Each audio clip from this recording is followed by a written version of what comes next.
Hello again, guys. It's your boy Renault, still not learning a thing. Got a slightly different sound setup, seeing how this goes, testing it out. Today we're going to go through the first half of Season 1 of Jujutsu Kaisen, the anime. This season as a whole covers roughly the first 64 chapters or so of the manga, and I've chosen to cover this expansive storyline through the eyes of the anime, because frankly, while the manga is excellent, I personally feel that the anime is currently the best version of the story covered so far. Sung-Hoo Park and Mappa are absolutely killing it with this show. All credits to Gigi Akutami for the original content, and a huge shout out to the animators for their top quality work. We'll go into things like the mangaka's inspiration, how the first 64 fits into the greater manga storyline in the next video. Remember, this is a two-parter. So watch out for the spoiler-laden review at the end of part 2. Yes, I know this one's long, so I'll have some timestamps in the description. I looked at the script halfway through and I was like, man, I may be going a little overboard on this one. And naturally, I just kept going anyway, because that's how I roll. However, I did end up splitting it up into those two parts, so that second one is, in process. For now, let's jump right into Season 1 of Jujutsu Kaisen, and of course, full spoiler warning for the first 12 episodes of Season 1. But come on, that really should have been obvious. So, Episode 1, Ryomen Sukuna. Unlike with the manga, which starts out with Megumi on his mission to recover Sukuna's finger at a shrine outside the high school, the anime starts in medias res for added dramatic effect.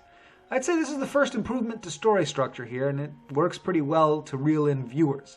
The manga's pacing is a bit slow for people who aren't really into that kind of thing, and the anime adjusts it to fit its audience here. We start out with Itadori strapped into a chair and surrounded by all manner of sealing magic to keep him in check in case he's not a foolproof vessel for Sukuna. Not that that's all that necessary, given that the only other person here is Gojo, who could annihilate one-finger Sukuna with a blindfold on, which he actually does later on in Episode 2. We then jump to the part about Itadori's grandfather, where we develop the protagonist's underlying motivation for a lot of his later action. Unlike a lot of other shonen protagonists, Itadori isn't driven by some kind of underlying goodness that doesn't get to show because he always thought of himself or was thought of by others as weak, but rather by the fact that he's actually strong, superhumanly so, as we'll see, and that his grandfather's dying wish was for him to make good use of his natural talents. Then we switch to where the manga begins, Megumi and the Shrine. We establish a few things here. One is that the show/manga's penchant for pointing out the ridiculous of some of its own conceits, like how they put a special grade curse object outside a high school, which everybody watching will seem, absurd in retrospect. Taken, as one should have foreseen right from the get-go. And when they realize this, Gojo's reaction to that is simply, that's hilarious, establishing his devil-may-care attitude towards even the most serious setbacks. Then we're introduced to the occult club that Yuji belongs to, which serves mainly as another way of fleshing out Yuji's character as someone who tries to help people, who others may not feel are worthy, and later a catalyst for Yuji's initiation into the world of sorcery. Now, there's a funny little conflict between Yuji and his teacher that tries to force him to join the track and field club by challenging him to a shot put competition. Here we're shown how ridiculously strong and fast Yuji is as he breaks the world record shot put distance against the teacher. Of course, as we sweep back to Yuji's grandfather, we're teased with the revelation about Yuji's parents that we simply don't get because Yuji says he's just not interested. Of course, as we'll find out later in the spoiler section, this turns out to be pretty important down the line. But they get away with that kind of tease because it's the first episode and we have no idea what to expect. So pretty much everyone with a brain knows it's hinting at important backstory. And then, plot device Grandpa dies. This is followed by Fushiguro showing up to follow up on his cursed object hunt. Turns out the occult club got their hands on something legit occult, and they're in way over their heads. This is functionally the inciting event in Itadori's character arc. As the seal to Sukuna's finger comes off, the school is visited by strong curses and one of Yuji's friends, the guy whose name I don't care about. He gets his head chopped, and we finally get to see some Jujutsu sorcery as Megumi jumps into action, introducing us to the concept of Shikigami as a fundamental style of Jujutsu sorcery. We're also introduced to the concept of being able to swallow cursed objects to gain power. something that becomes important shortly, but even more important at our current point in the manga. The pair ultimately get attacked by a second grade curse spirit, and they're overwhelmed. Just as Itadori is about to get eaten, he eats Sukuna's finger, remembering, what they told him before about eating cursed objects. Kind of reminiscent of how Ichigo got his Soul Reaper powers in Bleach, don't you think? Not a coincidence, we'll discuss at the end. Anyhow, as Itadori eats the finger, Ryomen Sukuna is incarnated using him as a vessel, and we get a fairly over-the-top speech about how he's going to kill the women and children before Itadori takes back over his body, and the episode ends. Episode 2, For Myself. Episode 2 starts off with Megumi relenting from killing Itadori, as it becomes apparent that Itadori can suppress Sukuna. I mean, honestly, not that Megumi could have killed one-figure Sukuna anyway. But anyway, Gojo shows up and tests this out, fighting Sukuna in the process, and confirming Itadori's capability as a vessel. During that fight, we get one of the more meaningful departures from the manga in my eyes. Gojo says instead of, "I'm crazy strong," he says, "I'm the strongest." To which I say, fuck yes, and don't you ever forget it, average Jujutsu Kaisen viewer. Of course, what we see here is Gojo versus One Finger Sukuna, so we can't really jump into that comparison just yet. But this becomes one of the main questions of the series. Who would win, Gojo or Sukuna at full strength? He wins here, but what if Sukuna had literally 20 times the power or more? I'd root for Gojo, but as you all know, the simping is strong with me. So then they address what to do with Itadori after Yuji regains control of his body, and Gojo knocks him out. Of course, Megumi asks Gojo to spare him, and Gojo agrees, bringing us back to the opening scene. Turns out they'll use Itadori to destroy all 20 of Sukuna's fingers by feeding them to him, and then executing him, which is basically the best Gojo could do with regard to staying the execution. We get a reunion with the Occult Club, followed by an info dump by Gojo about the nature of curses and how they are generated from negative human emotions. He then gives Itadori a second finger to make sure he can handle it before announcing that he'll transfer to Jujutsu High during his journey to eat the fingers. We're then taken to the high school for his entrance interview, before which we get an important piece of exposition regarding the legend of Sukuna and how he really existed as a Jujutsu sorcerer thousands of years ago.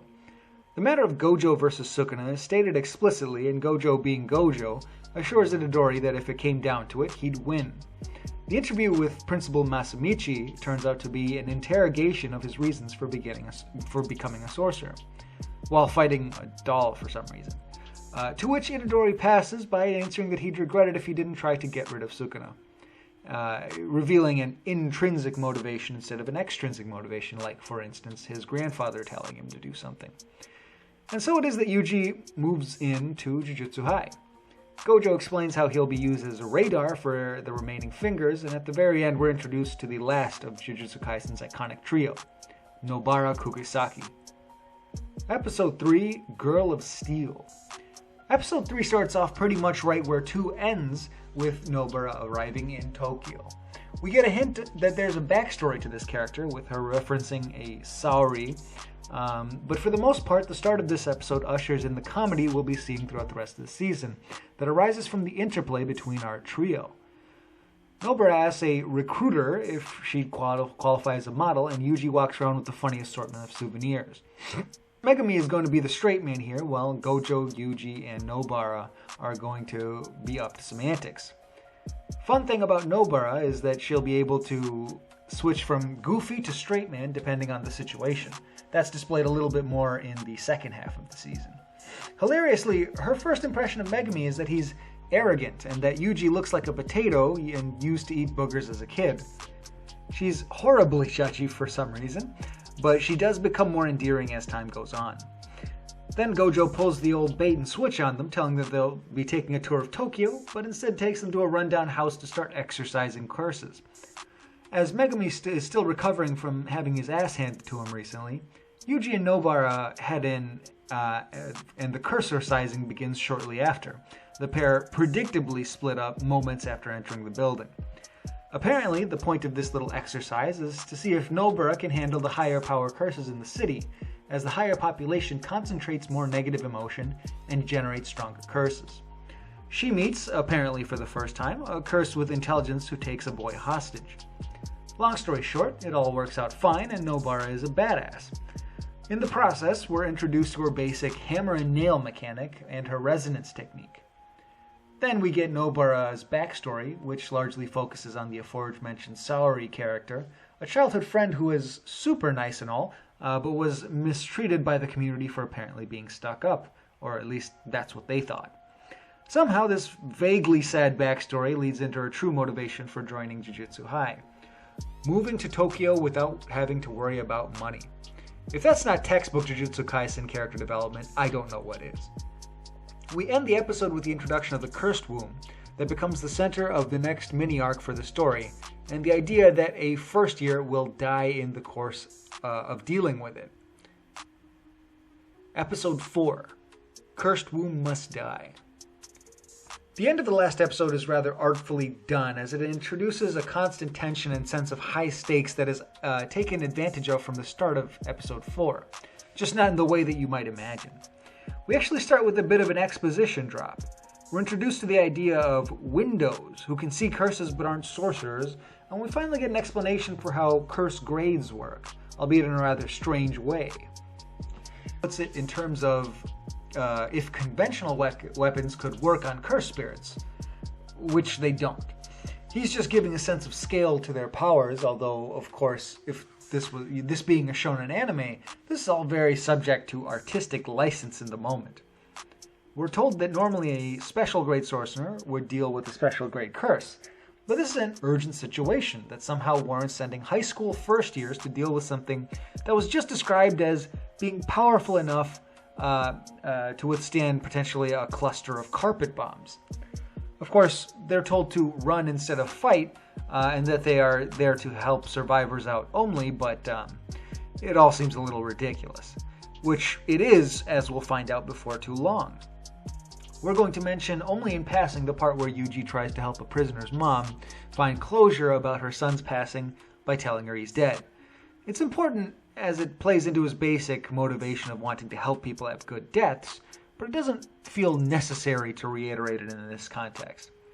Anyway, things get out of hand pretty fast as Kugisaki gets kidnapped through the floor and the special grade pops in before they know it. And just to hammer home how deplorable it is, it kills the dog, that bastard. The fight gets off to a rough start as Yuji gets his hand cut off pretty much immediately. Elsewhere, Nobara fights a bunch of mask thingies. Back at the main fight, Yuji tries to get Sukuna to help out, but he refuses, instead threatening to kill Yuji's friends first. In desperation, Yuji gets Megumi to flee with Nobara while he distracts the special grade, so that he can switch with Sukuna safely. In true Jujutsu Kaisen style, this is at the same time a terrible plan, and the only workable plan at the same time. While it is successful, Yuji gets bodied immediately. As in, a lot of his body gets disintegrated immediately. He does learn how to use basic Jujutsu at this point, but that really doesn't help at all. Thankfully, Fushiguro gets away with Nobara at just that point, and he's able to switch with Sukuna, at which point the tables are completely turned. Even Two-Finger Sukuna is a special grade to be reckoned with, and we can see immediately by the instant fear in the enemy's face. Sukuna goes about ignoring the enemy at first, casually healing Yuji's right hand as he thinks about how to get back at him for taking away his leverage by putting Megumi and Nobara out of harm's reach. He actually invites the enemy special grade to help him kill some kids, reasoning that the best strategy is to bring it and himself to bring it and himself to Yuji's friends, but the enemy freaks out and attacks, at which point Yuji's left hand is also healed to block. An awesome, if brief and one-sided fight ensues, during which we get our first glimpse of the pinnacle of Jujutsu sorcery, domain expansion. In this case, the godly Fukuma Mizushi, or Malevolent Shrine. This slices the curse into pieces, from which Sukuna retrieves one of his own fingers. Turns out this curse is actually powered by Sukuna's own power. We end the episode as Sukuna realizes that Yuji can't switch with him for some reason, presumably because he was so weakened from the previous fight, and because he was using, well, as we find out later, because he was using Sukuna without a pact. Episode 5. Cursed Womb Must Die 2. Gosh, I gotta say at this point that whenever we get to see either Sukuna or Gojo in action are the best part of Jujutsu Kaisen. We'll see more of the latter, but this episode really stands out for all the Sukuna we get here. Megumi sees the Cursed Womb Special Grades domain disappear, and after it dies, Sukuna appears behind him, paralyzing him with fear. He explains that without a pact, Yuji is going to have some trouble using him, which sets us up nicely for later. And then proceeds to rip out Yuji's heart to impose lasting consequences, as he knows the setback won't last forever. Then, in even truer villainous fashion, he decides to kill Megumi for no particular reason. What follows is a rather spectacular, once again one-sided, fight between the two. Just another sequence to hammer home how ridiculously OP the King of Curses is, even at a fraction of his full strength. The other use of this season comes at the end when Sukuna realizes how Megumi's Shikigami technique works, using shadows instead of charms, whatever the fuck that means. As of right now, even in the manga, we're not exactly sure why this is so special. There seems to be the implication that Megumi is super important, so important in fact that after this scene Sukuna goes from wanting to kill him indiscriminately for being willing to go out of his way to ensure Megumi from being willing to kill him indiscriminately to being willing to go out of his way to ensure Megumi survives. The 10 Shadows technique is important for some reason, another still trailing plot thread. In the end, Yuji retakes control of his body, which without a heart causes him to immediately die. Another little tidbit here that I won't spoil until the end of the video until the end of the second video, is what Megumi is about to do at the end of this fight. He starts off saying some shit, implying he's going to use some kind of technique we haven't seen in the anime so far. Manga readers at this point actually know what this trump card is and why it absolutely would not work on the beast that is Ryomen Sukuna. And that's not a spoiler, nothing works on Sukuna. Then we start giving more structure to the overall story as the big bads of Jujutsu Kaisen are finally introduced. Ballsy of them to wait 5 episodes to finally do that. We meet a few special grade curse spirits, Jogo and Hanami, and one more we haven't really learned the name of yet in the anime, and another, shall we say, thing that for now remains unnamed but takes the form of a human with stitches across his forehead. Later on they start calling him Ghetto. They walk into a restaurant and have a conversation. We find out that the cursed womb thing was their doing all along, and that they plan to trap Gojo and get Sukuna on their side to bring about a new age of curses. Naturally, trap Gojo because, you can't beat Gojo. He's basically invincible. One thing I only caught on to on rewatching this was the fact that Jogo has a boss of some kind. I don't know if they were referring to Mahito. Maybe, but we don't know even now in the manga if there is a boss on top of that. Maybe that was what they were referring to, but I can't say for sure. We also see Ijichi and Gojo talking, and Gojo surmises that getting Yuji involved was an intentional act by the higher-ups as they tried to get him out of the picture. We then meet the Jujutsu High second years, Panda, Maki, and Inumaki. Maki is the curse tool specialist of the Great Zenin House. Inumaki is a cursed speech user from a minor noble house, and Panda is a panda. They introduce us to the premise of the upcoming story arc. The sister school exchange event. The students fight each other but can't kill each other. Pretty standard anime fare. Pretty sure My Hero Academia has almost the exact same setup, almost beat for beat. And of course, we end with the reveal that the main character is not dead, as he seemed despite the massive hole in his chest, which undoubtedly surprised everyone watching. I, for one, spat out my cornflakes, but only because they were expired. Episode 6, After Rain. We pick up in Sukuna's innate domain / mind, where Itadori confronts the ancient sorcerer. Given that Sukuna just killed him, Itadori is understandably a bit miffed and engages the King of Curses immediately, with his bare hands, on Sukuna's home turf, which only reinforces what Gojo said a few episodes ago about Yuji being a little crazy. This is the part where we're introduced to the Faustian deal that underpins a lot of the dramatic tension we'll see later. In return for giving Sukuna a way of taking over the body when he wants to for 1 minute without permission to kill anyone in that time, Sukuna will heal Itadori's heart and bring him back to life. Oh, and once he's alive, Yuji will forget the pact even exists. Interestingly, Sukuna implicitly cites Megumi as a reason why he wants to do this now, despite being super cool with Itadori's death 2 episodes ago. The pact gets made and Yuji makes a weirdly casual return to life on the autopsy table, just moments before his body would have been necropsied. Gojo then conspires to keep Yuji's resurrection a secret so that he can train the boy in secret so he'll be too strong to target in the future. We then return to Gojo and the Funtime Pals as they detail their plan to trap Gojo. We return to Jogo and the Funtime Pals as they detail their plan to trap Gojo in the prison realm and ultimately set the restaurant they were in on fire. And they don't plan to do that. They go ahead and do that. We briefly see the first year's training with the second years before skipping to Gojo's training Yuji to use cursed energy. Cursed techniques are innate and can't be learned, but that eventually Yuji will be able to use Sukuna's techniques. He then starts his training to control cursed energy by channeling it into a doll. The episode ends with the arrival of Jogo for our first special grade versus special grade level fight. Episode 7, Assault.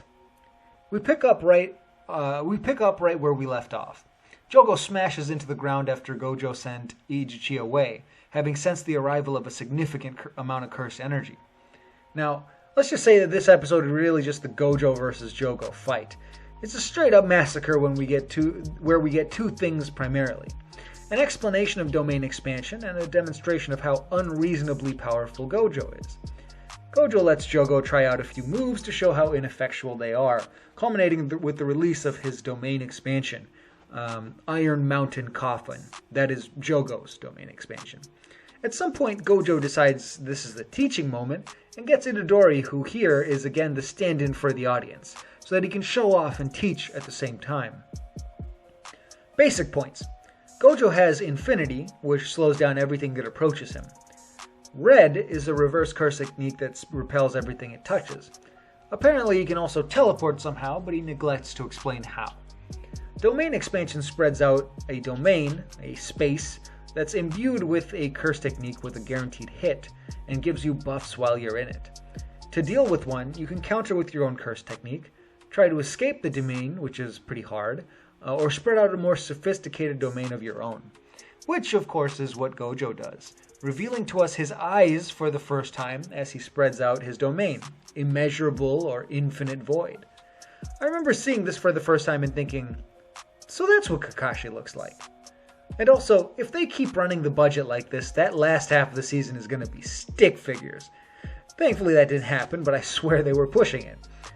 The fight ends with this, followed by Hanami saving Jogo's sorry ass. The episode ends as we cut to Buddhist monk guy, whose name we now know in the manga finally, walking into an apartment that apparently has a domain expanded inside it, and meeting another cursed spirit, Mahito, who looks like a heterochromic patchwork human. Episode 8, Boredom. An episode named Boredom portends potential filler, but thankfully this is essentially a setup episode that introduces us to the abilities of some of the players we'll see more of in the exchange event arc. As the Kyoto principal stops by to discuss the event, Todo and Maizenin, Maki's twin, stop by to harass Megumi and Nobara. In the process, we're also introduced to Todo's weird obsession with judging people by what kind of women they're attracted to, which turns into a weirdly impactful and long-running theme across a few characters going forward. A fight naturally ensues between the four, but just as it's heating up, Inumaki and Panda intervene. Maki also saves Nobara, and after we learn about how she doesn't have cursed energy and needs those glasses to see curses, as well as Mai's lack of curse techniques entirely. We're also introduced to Todo's obsession with an idol, which somehow becomes an important aspect of his character. We cut to Gojo confronting Principal Gakuganji, who apparently had a hand in the plot to kill Itadori. The meeting is largely just posturing and vague threats, amounting to Gojo telling Gakuganji, really the audience, that the stakes are getting higher and will all be awash in special grade threats before long. Also, it's an opportunity for Gojo to make light of the whole situation. And then we have a time skip of 1 month where we cut to a group of transfigured students in a movie theater. Outside, Mahito meets Junpei, and presumably later, Itadori and Nanami arrive at the scene. Episode 9. Small Fry and Reverse Retribution. We open with an introduction to Junpei, a kid who we first meet as he's getting bullied. The details there aren't all that important, and frankly, I think it's a bit heavy-handed. If anything, they're just signaling that he ain't gonna let that shit go. These bullies are gonna get theirs.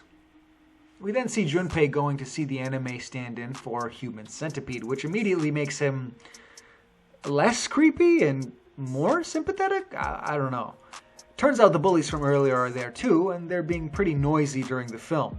So naturally, Mahito, I remember him from earlier, shows up and idle transfigures their asses horrifically for being loud in the theater.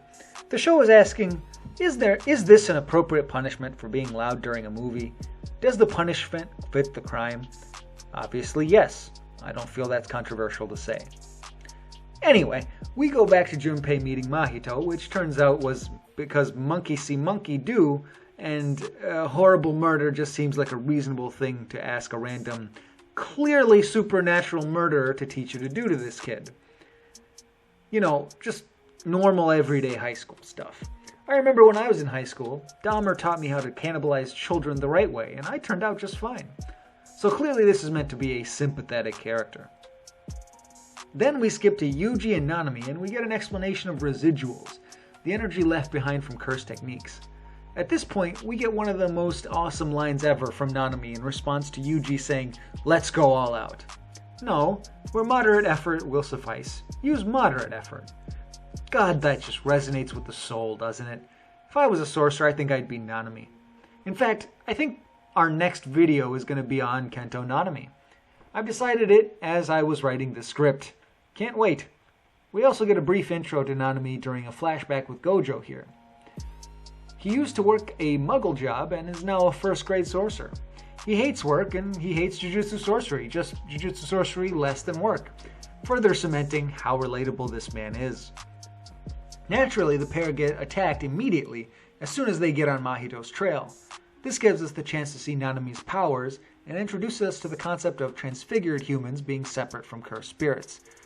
More importantly, this gives Nanami the opportunity to define adulthood.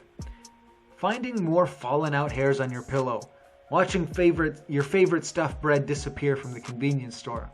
The accumulation of those little despairs is what makes a person an adult. What did I tell you, man? Relatable as fuck. Oh, and his ability to create a weak point, his ability is to create a weak point on the enemy at the 7/10 along their length, or the 7 to 3 point or some shit.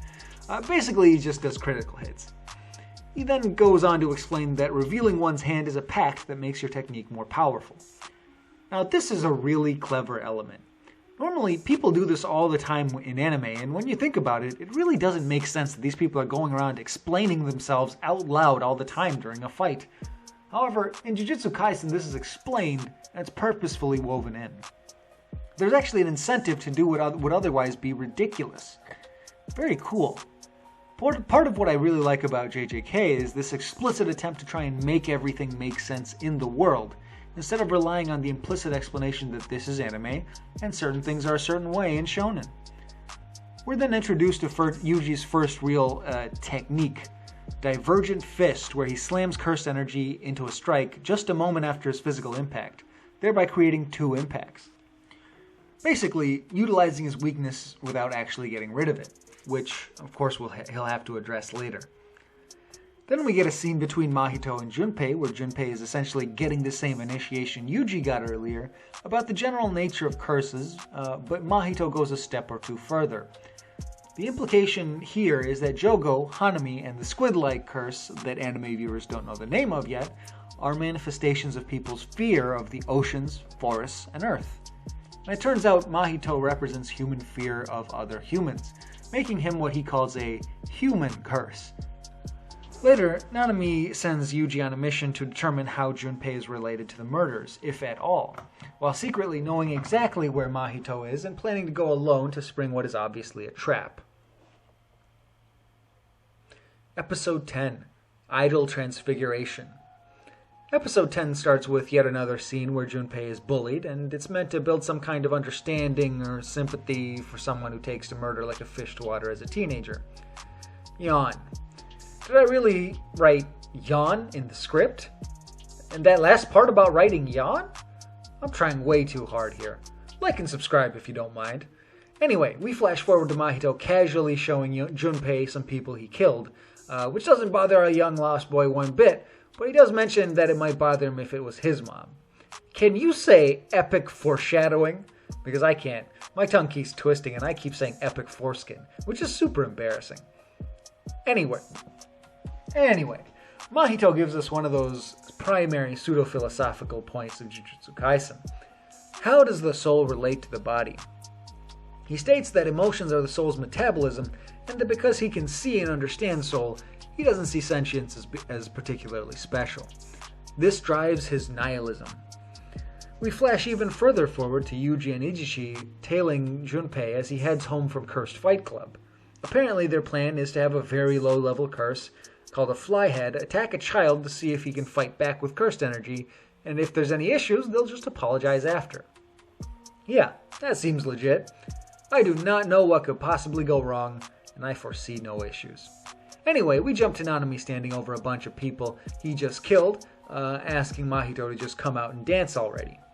There's the usual shonen taunting regarding each other's relative power levels, then we get down to brass tacks.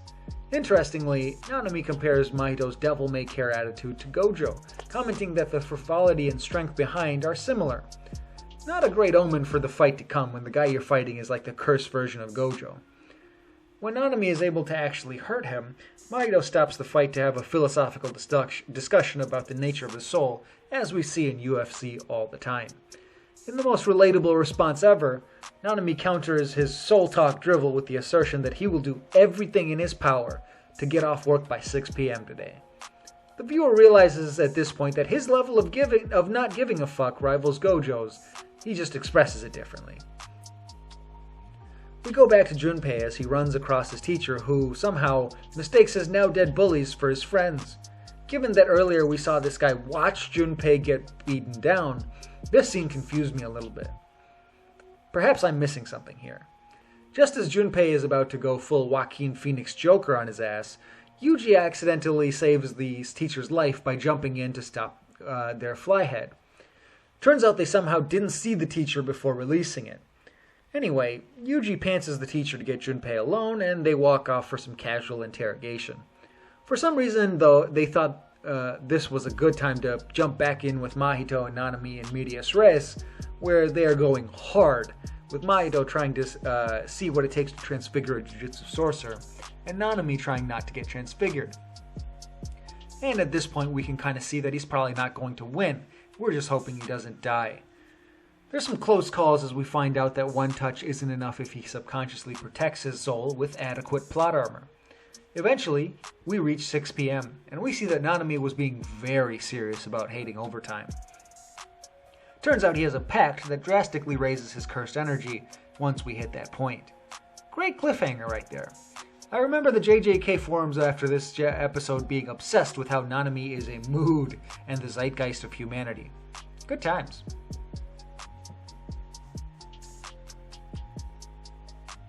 Episode 11, Narrow-Minded.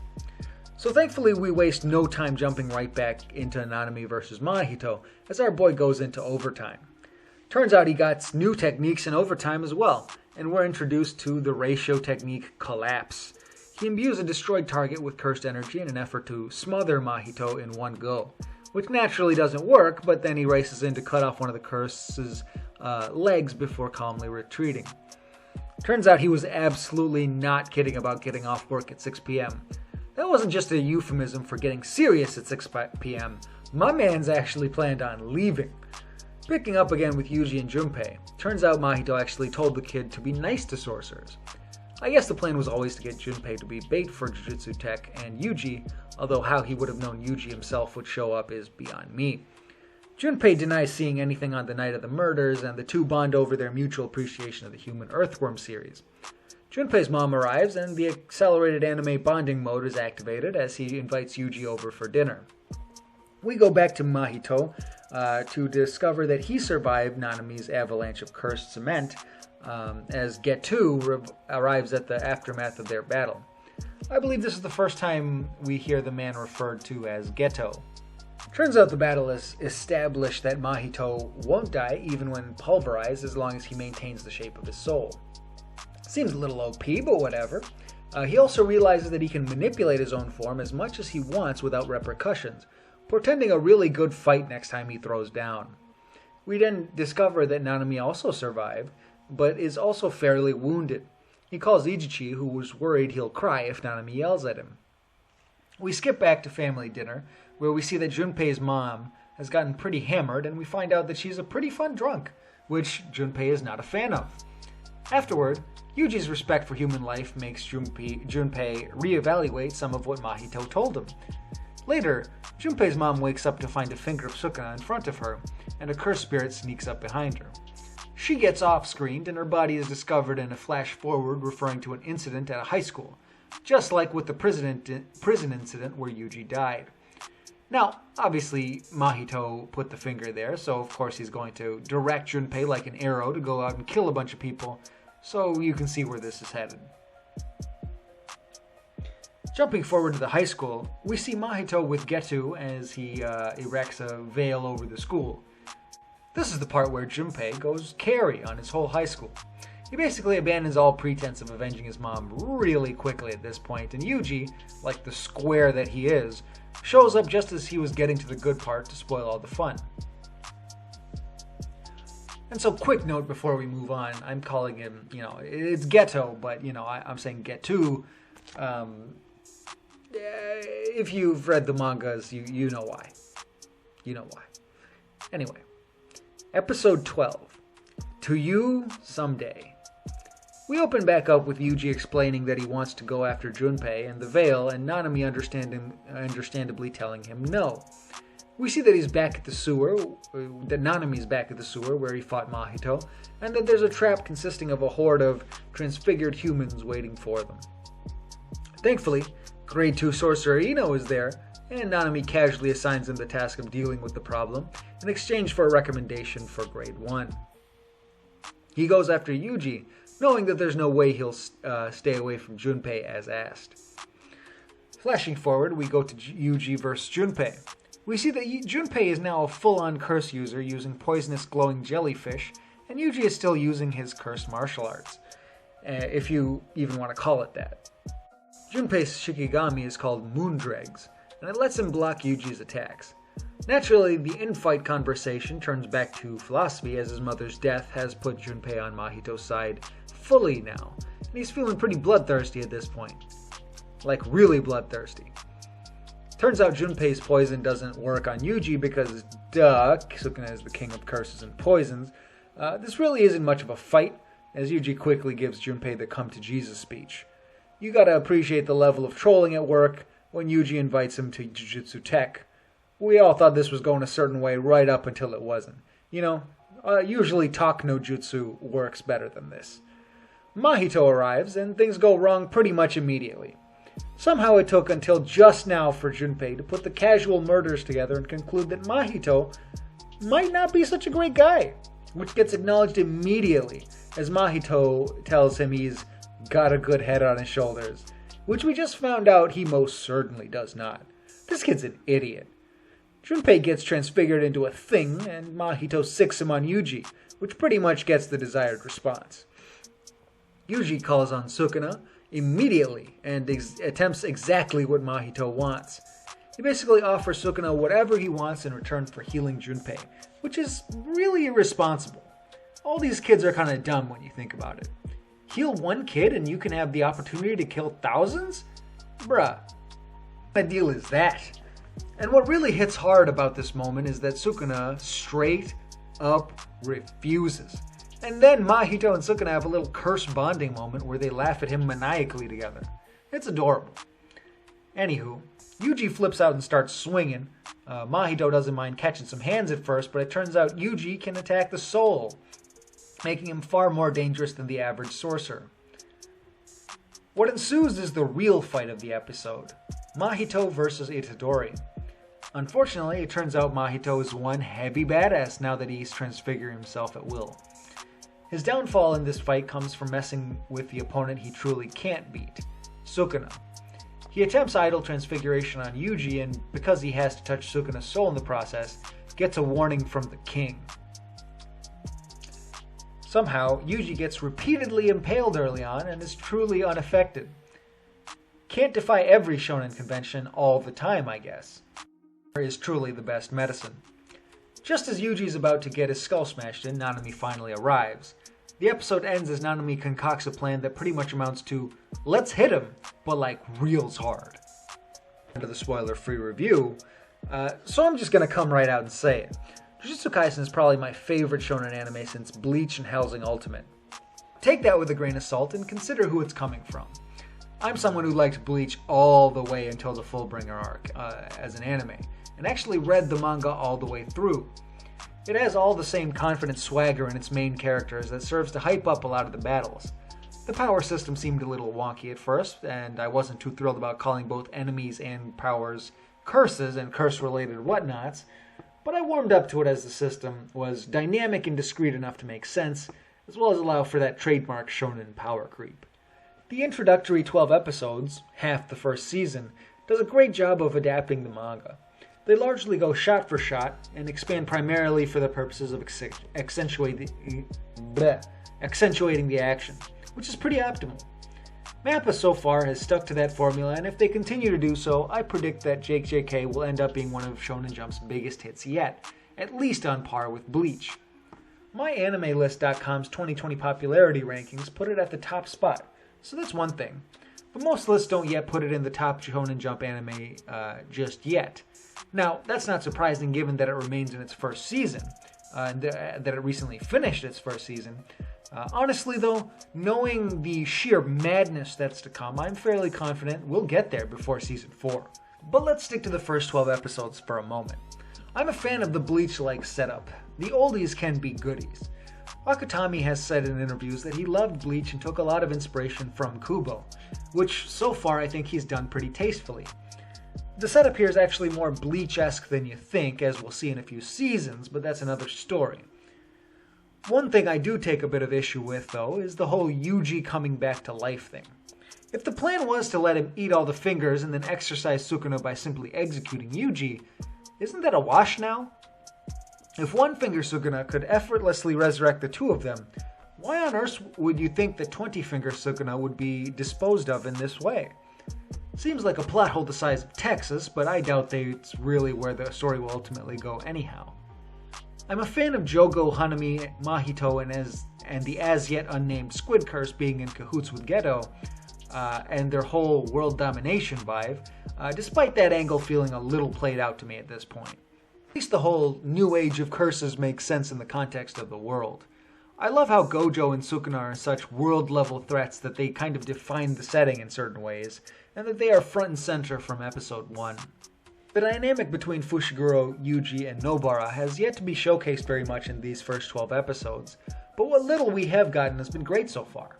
We'll come to this at the end of the Part 2 review. Definitely something that shines in these first 12 episodes and continues to shine in the last 12 is the quality of animation. There's never really any noticeable dips in the quality here. MAPPA flexes on the entire anime industry with pretty much every episode. They somehow manage to do it even with the episodes that are light on action. I have no idea how they manage to animate everything so well despite while spending half the budget of the Pentagon just to animate Gojo's eyes, but God bless them for doing it. Now, there is a point here that seems like it's going to be a beating Aizen moment that's built into the show. The current Jujutsu Kaisen environment actually seems to have an almost hard power ceiling incorporated into its structure. Gojo and Sukuna are definitively the most powerful entities in existence. We have not been introduced to anyone who can rival them, and this isn't really a spoiler, but even in the manga we haven't hit that wall yet. But the wall is there. At some point, something happens that puts implicit power creep beyond Sukuna and or Gojo, which then requires the whole framework of the show to rearrange. Now, if it ends up anything like Bleach, the right move there would be to actually end the show instead of actually trying to move beyond that point. However, Given how well Jujutsu Kaisen's handled a lot of the traditional shonen concepts so far, I gotta wonder if Akutami might actually be able to pull off the post-Gojo Sukuna power creep in a reasonable way. Adding to that, the story thus far has an uncanny ability to plan extremely far ahead, suggesting that the mangaka has truly sat down and planned things out. So I bet you he's already thought of this, making the real issue how satisfied we'll be with his solution. So that'll be it for part 1. We'll do the spoiler review at the end of part 2. Please be sure to like the video if you like the video, and sub if you'd like to see more. I'd also like to read your take on Season 1 as well. Do you agree? Disagree? Am I too much of a Gojo simp? Is there such a thing? Let me know down in the comments section, and watch out for part 2. Thank you and goodbye.